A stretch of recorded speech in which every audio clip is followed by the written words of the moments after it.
صرف زبان سے ہی غیبت نہیں، اگر ہاتھ کے اشارے سے اور گوشائے چشم سے بھی غیبت کی جائے تو وہ بندہ بھی غیبت کرنے والے میں شمار ہوگا اور اس کو بھی اسی طرح سزا بھگتنا ہوگی۔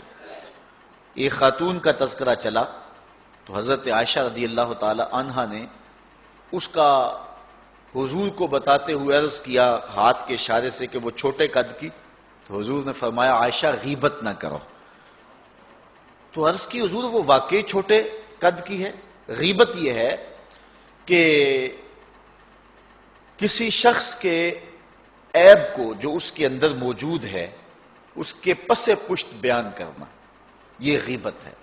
اور اگر اس کے اندر عیب نہیں ہے اور پھر عیب اس پر لگایا جائے تو یہ غیبت نہیں ہے، یہ بہتان ہے۔ اگر اس کے اندر ہے، بالکل ہے، 100% اس کے اندر عیب موجود ہے اور اس عیب کو بیان کیا جائے اس کے پس پشت، جس کو سن کر اس کو دکھ پہنچے گا اور وہ ناراض ہوگا، تو وہ غیبت کہلاتی ہے۔ بصورت دیگر وہ بہتان ہوگا اور وہ دورا جرم ہے۔ غیبت بھی ہے اور بہتان بھی ہے، اور اللہ تعالیٰ نے بہتان سے بھی اور غیبت سے بھی منع فرمایا، لیکن آج کا مضمون چونکہ غیبت پر ہے اور گفتگو اس عنوان سے ہو رہی ہے۔ غیبت انسان کسی کی کیوں کرتا ہے، اس کے اسباب کیا ہیں؟ اس کا ایک سبب حسد ہے، بغض ہے۔ کسی سے حسد پیدا ہو جائے تو اس کی غیبت کرنے سے بندہ تسکین پاتا ہے، اس کے سفلی جذبات کو قرار ملتا ہے، اس کی نفسیات خوش ہوتی ہے۔ کسی کے ساتھ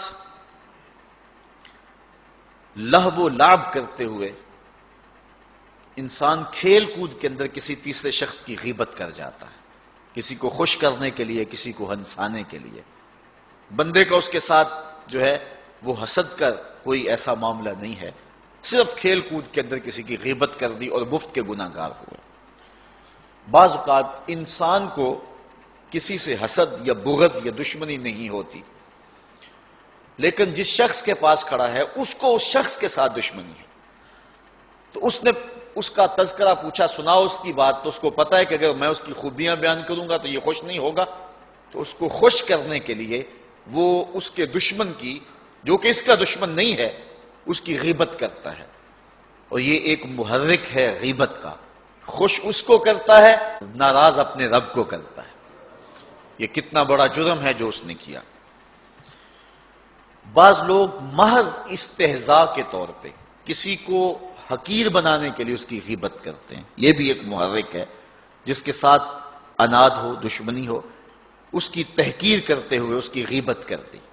بعض لوگ اپنا تفوق اور اپنی کسی صلاحیت کو اجاگر کرنے کے لیے کسی دوسرے کی غیبت کرتے ہیں، اصل وہ خود کمزور ہوتے ہیں۔ جب بھی کسی کا تذکرہ ان کے سامنے ہو تو وہ پریشان ہو جاتے ہیں اور اس کی نفی کر کے پھر اپنا اس بات کرتے ہیں۔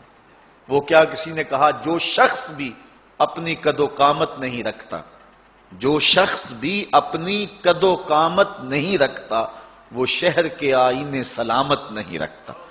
ان کو تسکین اور ٹھنڈ تب پہنچتی ہے جب وہ کسی کی غیبت کریں اور کسی کو گرا کر کے پھر سمجھتے ہیں کہ ہم اونچے ہوئے ہیں۔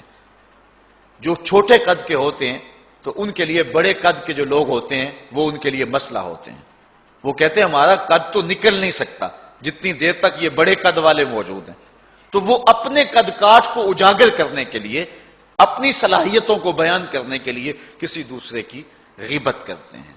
اور جب کسی کی غیبت سے لوگوں کے دل میں اس شخص کی وہ عزت باقی نہیں رہتی تو یہ سمجھتے ہیں کہ ہمارا قد اونچا ہو گیا۔ لیکن قد کن لوگوں میں اونچا ہو گیا؟ جو ان جیسے لوگ تھے اور جو غیبت کو سننے کو شعار بنا رہے تھے۔ وہ کیا تیر شفائی نے کیا خوب کہا تھا، سن رہے تھے کل میری تقریر چند بونے قتیل، میں نے یہ جانا بہت اونچا میرا قد ہو گیا۔ اصل بات یہ ہے کہ یہ ایک احساس کمتری ہے، اور انسان جو ہے وہ اپنے جذبات کی تسکین کے لیے کسی کی جو ہے وہ غیبت کرتا ہے۔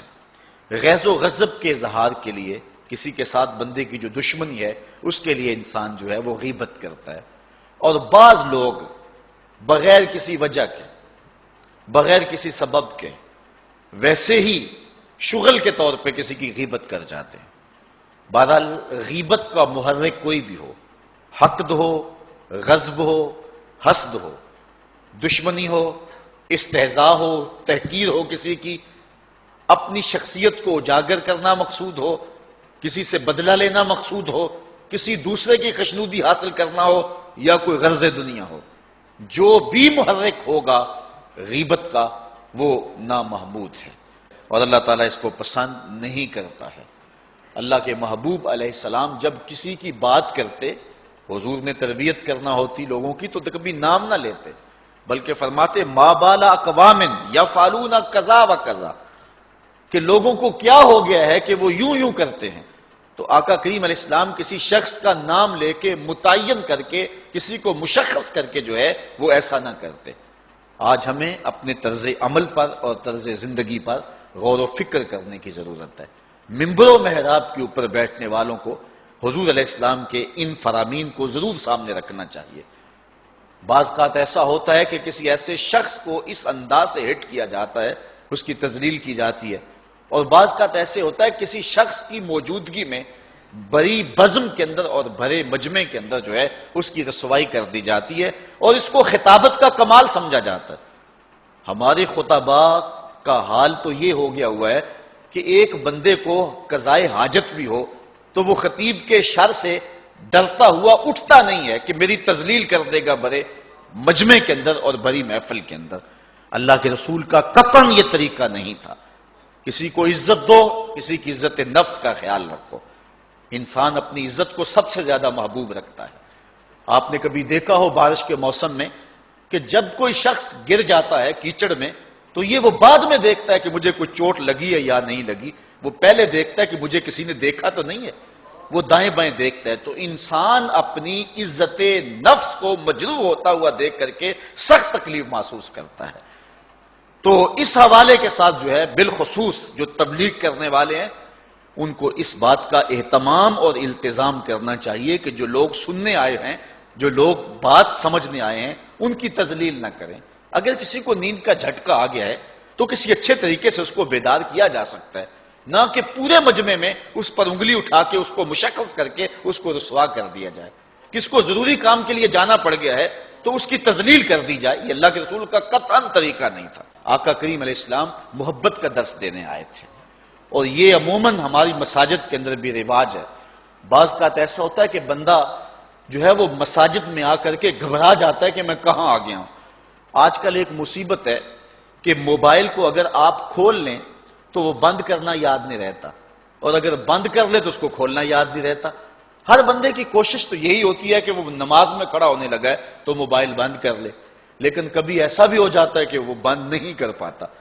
تو بعض کا تو حالت نماز میں بیل آ جاتی ہے، اور جس کے موبائل پہ بیل آ رہی ہوتی ہے وہ سخت پریشان ہوتا ہے اور عجیب اس کے لیے حالت ہوتی ہے، لیکن جب سلام پھرتا ہے تو سارے نمازی جس طرح اس کی طرف دیکھتے ہیں اور اس کو جس طرح وہ کوستے ہیں، اور دو چار آدمی بول پڑتے اور اس انداز سے اس کی تذلیل کرتے ہیں کہ وہ سوچتا ہے کہ اگر زمین میں جذب ہونے کا موقع ملے تو میں جذب بھی ہو جوں، میں اس بھری بزم کے اندر رسوا ہو رہا ہوں، حالانکہ اسے پتا ہے کہ یہ ایک غلطی ہو گئی ہے اور سستی کی وجہ سے ایسا ہوا ہے، قصداً اس نے ایسا نہیں کیا۔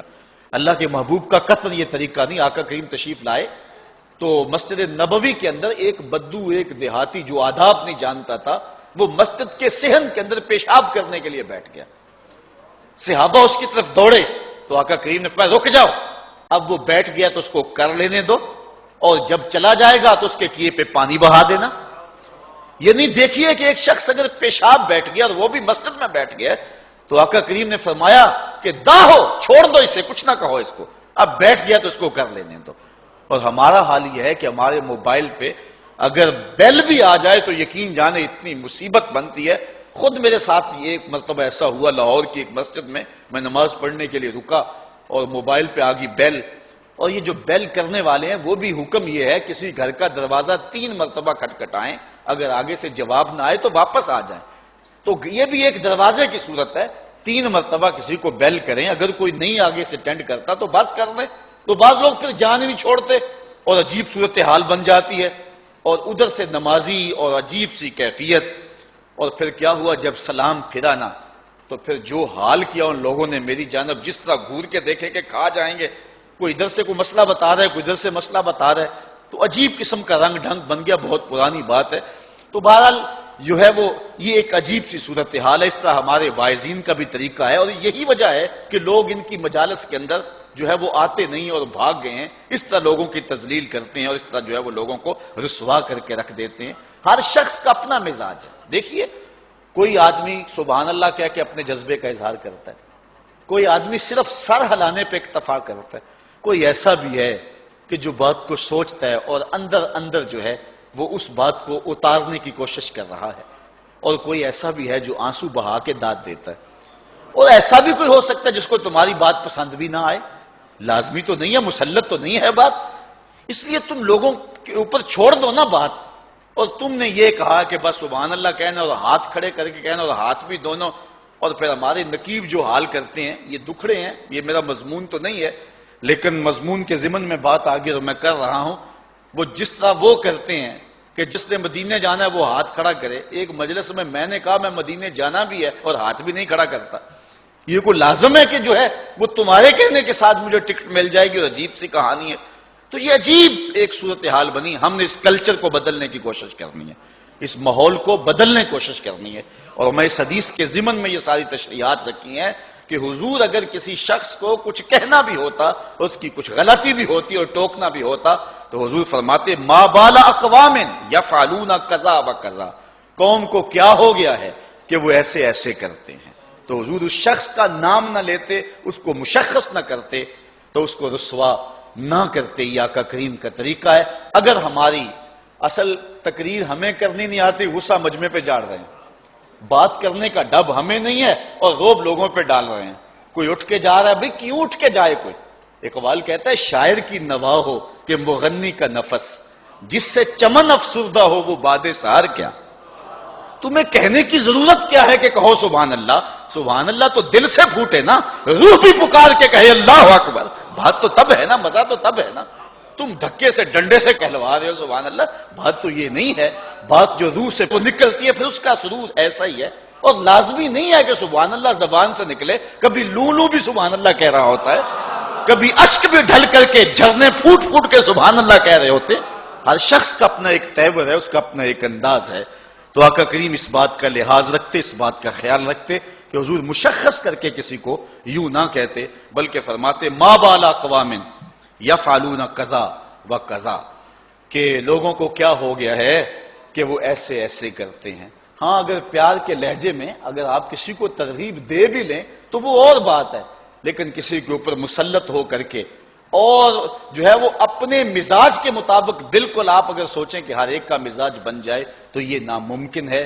اختلاف سے کائنات کا حسن ہے اور کائنات کا جمال ہے۔ حضرت ابو بکر صدیق خاموشی سے اللہ کا ذکر کرتے تھے اور حضرت عمر رضی اللہ تعالیٰ عنہ اونچی کرتے تھے۔ ایک دن حضور نے دونوں کو بلایا، کہا تم آہستہ آہستہ کیوں تلاوت کرتے ہو اور تم بلند آواز سے کیوں کرتے ہو؟ تو حضرت عمر رضی اللہ تعالیٰ عنہ بولے کہ میں شیطان کو بھگاتا ہوں اور سوئے ہوں کو جگاتا ہوں۔ تو فرمایا اے ابو بکر تم آہستہ آہستہ کیوں قرآن کی تلاوت کرتے ہو؟ کہا جس کو میں سناتا ہوں وہ آہستہ بھی سن لیتا ہوں۔ تو ہر شخص کی کیفیت اپنی ہے، ہر شخص کی کہانی اپنی ہے۔